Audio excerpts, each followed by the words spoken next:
السلام علیکم، میں ہوں رضا میکن، آپ دیکھ رہے ہیں IRK نیوز۔ آئیے جانتے ہیں کچھ تازہ ترین اپڈیٹس صدیق جان صاحب سے۔ بات کریں گے 4-5 اہم ایشوز پر۔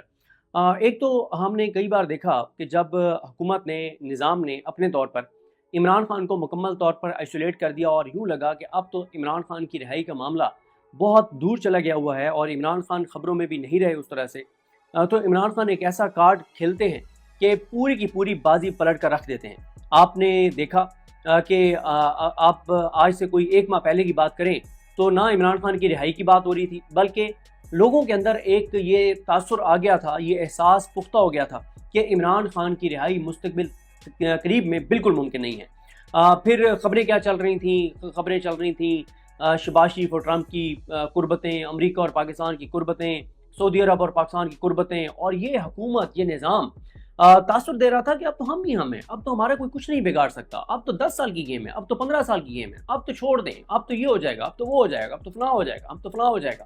اور ان کے جو سرکاری جو صحافی ہیں، جو تبلچی ہیں، وہ بھی اس طرح کا تاثر دے رہے تھے کہ اب تو حکومت بہت طاقتور ہے، اب تو یہ ہو گیا وہ ہو گیا۔ اور ظاہر ہے کچھ حد تک باتیں ٹھیک بھی تھی۔ کیسے ٹھیک تھی؟ کہ عدلیہ اس حکومت اور اس نظام کے ساتھ، میڈیا اس حکومت اور اس نظام کے ساتھ، آئینی بینچ اس نظام کے ساتھ، الیکشن کمیشن اس نظام کے ساتھ، یہاں تک کہ PTI کی جو باہر لیڈرشپ ہے ان کے اوپر جو الزامات لگتے تھے کہ وہ اس نظام کے ساتھ، یہاں تک کہ جو ایک عمران خان کے پاس سب سے اہم ہتھیار تھا اس نظام سے لڑنے کا، وہ تھی KPK گورنمنٹ، KPK سرکار۔ کیونکہ یہ نہیں کہ انہوں نے کوئی سرکاری وسائل سے آ کے حملہ آور ہونا تھا، نہیں، وفاق سے وہ جو تعاون کر رہے تھے علی امین گنڈا پور، اگر وہ تعاون روک دیتے تو سرکار، وفاق کے لیے ممکن نہیں تھا چیزوں کو اس طرح سے سسٹینیبل بنانا، تو وہ بھی حکومت کے ساتھ، وہ بھی اس نظام کے ساتھ، وہ بھی محسن نقوی کے ساتھ۔ تو ایسا لگ رہا تھا کہ عمران خان کی چیزیں بہت ہی زیادہ خراب ہو گئی ہیں اور اب تو چیزیں اتنے آسانی سے نہیں ٹھیک ہوں گی، اور اب آپ ایزی ہو جائیں، عمران خان کی کوئی رہائش ہے ممکن کوئی نہیں ہے، اور یہی حکومت ہے، یہی نظام ہے۔ گو کہ یہ جہاں پہ یہ تاثر تھا کہ یہی حکومت اور یہ نظام ہے، وہاں پہ یہ بات بھی ذہن میں رکھیں کہ لوگ اس نظام کو تب بھی نہیں مان رہے تھے۔ یعنی آج سے 1 ماہ پہلے جب یہ کہا جا رہا تھا کہ بھئی تمام ادارے ایک پیج پر ہیں، تمام پولیٹیکل پارٹیاں جو حکومت میں ہیں، یہاں تک کہ اپوزیشن کی مولانا فضل الرحمان جیسی، یہ سارے اس نظام کے ساتھ ہیں سوائے عمران خان، محمود حسن چکزئی، علامہ راجہ ناصر عباس صاحب، اختر جان مینگل صاحب، مصطفیٰ نواز کھوکھر صاحب، تحریک تحفظ عین پاکستان کی پارٹی تھے، مطلب ان کے علاوہ باقی سب ایک پیج پر ہیں۔ طاقت ان کے پاس ہے، اختیار ان کے پاس ہے، پیسہ ان کے پاس ہے، پھر حکومت کے جو سپورٹر مافیاز ہیں، غنڈے ہیں، کنٹوٹے ہیں، وہ سارے اس حکومت کے پیچھے، اس نظام کے پیچھے۔ اور پھر سب سے بڑا، دنیا کے سب سے بڑا جو اس وقت دہشت گرد ہے، جس نے مسلمانوں کا قتل عام کیا فلسطین میں، وہ اور اس کا جو محسن ہے، جو یہ ہے ٹرمپ جو ہے، وہ اس حکومت کے ساتھ۔ کیوں؟ دیکھیں، 2 ہی لوگ، ایک شہباز شریف اور ایک نیتن یاہو، ان 2 نے صرف اس کو وہ ٹرمپ کو جو ہے وہ نوبل پرائز کے لیے نامزد کیا تھا۔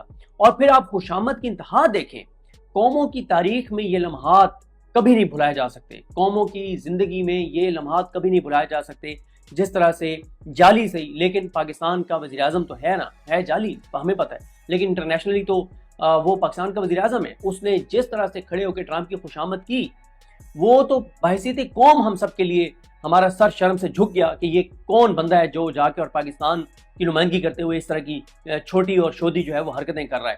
تو وہ سارے اچھا، تو پھر شہباز شریف نے اگلے نوبل پرائز کے لیے بھی ٹرمپ کو نامزد کر دیا۔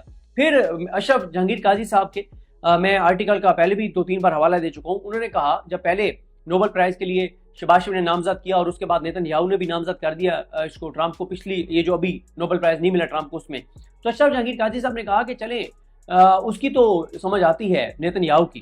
انہوں نے لکھا اپنے آرٹیکل میں کہ اسرائیل مشرق وسطیٰ میں امریکہ کا شکاری کتا ہے، امریکہ کے شکاری کتے اسرائیل کا سمجھ آتا ہے کہ وہ ٹرمپ کو جو ہے وہ نوبل پرائز کے لیے نامزد کرے، جس کو اربوں ڈالر مسلمانوں کے قتل عام کے لیے اسلحہ سب کچھ ٹرمپ نے دیا۔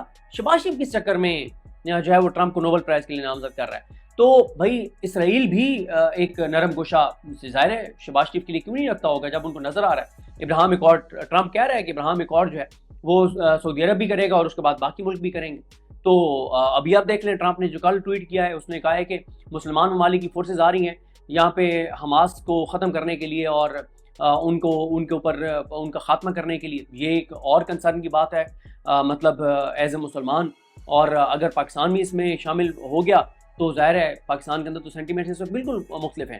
تو ظاہر ہے جس حکومت کو امریکہ کی سپورٹ حاصل ہو، جس حکومت کے لیے نیتن یاہو کے دل میں نرم گوشہ ہو، تو اس حکومت کو کیسے آپ ہلا سکتے ہیں؟ یہ بات ٹھیک ہے. اور اس لیے پھر ایک چیز نیچے تک آ گئی کہ جی اب کچھ نہیں ہو سکتا، پی ٹی آئی کی لیڈرشپ بھی کمپرومائزڈ ہے، نظام بڑا طاقتور ہے، انٹرنیشنل اسٹیبلشمنٹ ساتھ ہے، تو کچھ نہیں ہو سکتا. لیکن عمران خان نے ایک ایسا کارڈ کھیلا کہ اس کارڈ کے بعد صورتحال یکسر بدل گئی. پہلے یہ تھا کہ عمران خان سے ملاقاتیں کٹ آف ہوتی تھیں، عمران خان سے ملاقاتیں رکتی تھیں، تو ساری کی ساری چیزیں جو ہے وہ بیٹھ جاتی تھیں کہ نہ عمران خان کو کوئی بیان آ رہا ہے، نہ پی ٹی آئی کو ایکٹیویٹی کر رہی ہے اس طرح سے، نہ پی ٹی آئی کی لیڈرشپ میں وہ دم خم ہے کہ خود سے کوئی فیصلہ کر سکیں. لیکن عمران خان نے یہ جو علی امین گنڈا پور کو ہٹایا اور سہیل آفریدی کو لائے، اس وقت سے آپ ایک چیز نوٹ کریں، پاکستان کے پورے میڈیا کے اوپر سہیل آفریدی چھایا ہوا ہے. Number 1 Imran Khan, number 2 Sohail Afridi. جس دن عمران خان کا کوئی بیان نہیں آتا، جس دن عمران خان کا کوئی اقدام نہیں ہوتا، اس دن سہیل آفریدی جو ہے وہ خبروں میں ہوتے ہیں. پچھلے 7-8 دن سے 10 دن سے جب سے عمران خان نے سہیل آفریدی کو نامزد کیا ہے، تب سے آپ دیکھیں کہ 24 گھنٹے پاکستان کے وہ ٹی وی چینلز جو کمپرومائز ہیں 100%، جو اپنی روح دنیاوی مفاد کے لیے کسی اور کے حوالے کر چکے ہیں، ان ٹی وی چینلز کے اوپر بھی اگر کوئی چھایا ہوا ہے تو وہ سہیل آفریدی ہیں. جن پہ مسلسل بات ہو رہی ہے وہ سہیل آفریدی ہیں. سہیل آفریدی نے یہ کر دیا، سہیل آفریدی نے یہ کر دیا، سہیل آفریدی نے یہ کہہ دیا، سہیل آفریدی نے وہ کہہ دیا. اور حکومت ڈیفینسو پہ ہے، رانا سنولا وغیرہ ڈیفینسو پہ ہیں. ان کی آنکھوں میں خوف ہے، ان کے چہروں پہ خوف ہے جب یہ سہیل آفریدی کا ذکر کرتے ہیں. کیوں خوف کس چیز کا ہے؟ وہ کمپرومائز نہیں ہے، وہ چابی والا کھلونا نہیں ہے، وہ لیلا نہیں ہے، اس کے پاس کھونے کے لیے کچھ نہیں ہے. وہ پاکستان کا وفادار ہے، وہ عمران خان کا وفادار ہے، وہ چور نہیں ہے، وہ ڈاکو نہیں ہے، وہ لٹیرا نہیں ہے، اس کی فائلیں نہیں ہیں، اس کی ویڈیو نہیں ہے، اس کی آڈیوز نہیں ہے. مطلب یہ ساری چیزیں اس کی وہ یہ اسٹرینتھ ہے. وہ عام پاکستانی ہے، وہ کے پی کے کا عام نوجوان ہے، وہ لوور مڈل کلاس سے تعلق رکھنے والا ہے. تو اس لیے ان کی یہ بہت پینک میں ہے، یہ اس لیے بہت پینک میں ہے اس کے لیے. تو میں جو عرض کر رہا تھا کہ عمران خان نے یہ جو کارڈ کھیلا، اس کے بعد سیاسی افق کے اوپر عمران خان کے بعد سہیل آفریدی چھائے ہوئے ہیں. عمران خان کا بیان آئے یا نہ آئے، اب عمران خان نے جو کرنا تھا کر دیا ہے. اب سہیل آفریدی مسلسل خبروں میں ہے. آج بھی آپ دیکھ لیں پہلے انہوں نے کس طرح سے ان کی چیخیں نکلوائیں کہ اس نے جب یہ گاڑیاں اس نے کہا کہ واپس کریں، جو آپ نے پرانی جو ہے وہ کئی دہائیوں پرانی گاڑیاں جو ہیں وہ ماڈل جو ہیں وہ آپ نے دیے ہیں کے پی کے پولیس کے لیے، انہوں نے واپس کر دیے. جب انہوں نے واپس کیا تو ان کے منہ پہ تماشا لگا. آپ نے طلال چودھری کی دیکھا 3-4 بار ویڈیو پیغامات چیزیں بڑی ان کے پیٹ میں مروڑ اٹھے، لیکن اس نے کر دی واپس. اس نے وفاق سے تعاون نہیں کر رہا، وہ اس کا ایک طرح سے رابطہ منقطع ہے اس وقت وفاق کا اور صوبے کا، اور کوئی وہ تعاون ان کے ساتھ نہیں کر رہا، کوئی ان کی غلط پالیسی کو فالو نہیں کر رہا، جس طرح علی امین گنڈا پور ہر چیز کو فالو کر رہے تھے. پھر آپ شودا پن دیکھیں، وہ بلوچستان کا سی ایم ٹویٹر پہ بھیک مانگتا ہے کہ گاڑیاں ہمیں دے دو. اچھا محسن نقوی اس کو عطا کر دیتے وہ گاڑیاں.